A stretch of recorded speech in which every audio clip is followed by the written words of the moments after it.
Hey guys, welcome to my channel. So for today's video, just wanted to share this video, itong mga food video na nagawa ko. And this is actually my first day of the meal. And ito yung isa sa bestseller nila. So kung makikita ninyo, raw yung binigay nila. And then when you halo-halo, ayan, na kukuk naman siya agad. And ganito yung eksena dito. We have the chili, the avocado, the best. Tapos kung makikita ninyo, may mga halaman. And kasi syempre, Thai food ganon. So this is our day 2 morning or breakfast namin. So ito ang KFC nila dito sa Vietnam. Kung makikita ninyo, ayan, di ba may salad sila. And itong chicken teriyaki ata to. As you can see, meron din siyang lettuce.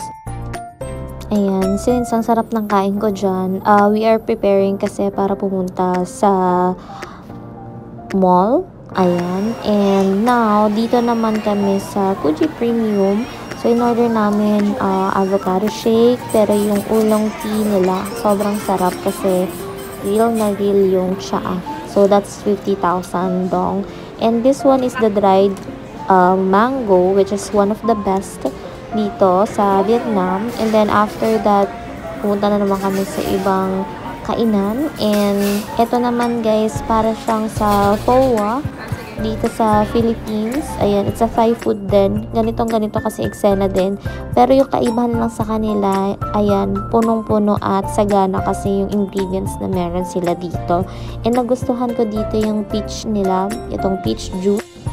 Ayan, so more on food kami dito. Well, very healthy and so nagustuhan ko siya talaga. Tapos yung salad kasi nila dito, para siyang may sotanghon or noodles na. Kaya kung yun yung bibilihin mo, busog-lusog ka na talaga. So this is another food dito. Dinner naman namin ito. So nag-samgyup kami and you know what guys, ang dami talagang serving dito. Side dish pa lang yung nakikita ninyo. Pero this one is around nasa 1,090,000 dong if I'm not mistaken. Basta nagre-range siya doon. Tapos ito yung meat na inclusion lang dito ng mga side dishes na meron kami. So we decided na sila na yung magluto kasi tulog si Baby Zyla, yung aking pamangkin. And nagulat din sila dahil well done yung ni-request namin para sa aming meat. And yeah, masarap siya guys. And since ito nga lang yung food na meron, yung sister ko nag-add on siya ng panibago or additional na noodles, which is ito yon. O, diba? Ang ganda ng look. And sagana din siya. Ang dami talagang gulay-gulay dito guys, which is dun sila sagana. And very healthy. Tapos yan yung aming kakainin. Natry ko yung dahon na yun. I forgot the name. Pero minty and hindi ko lang siya bet. Pero yung sister ko, sarap na sarap siya kasi maganda yung combination daw ng meat, yung mismong dahon, and everything. Masarap dito yung sabaw. Nagustuhan ko siya kasi kakaiba. So, flavored talaga yun sa kanila dito. Tapos, more on, gusto ko yung meat, super tender.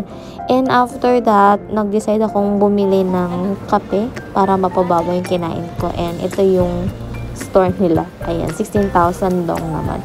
And for the last day namin, we decided na kumain dito. So, nag-try ako. Para siyang chow pan ito, guys.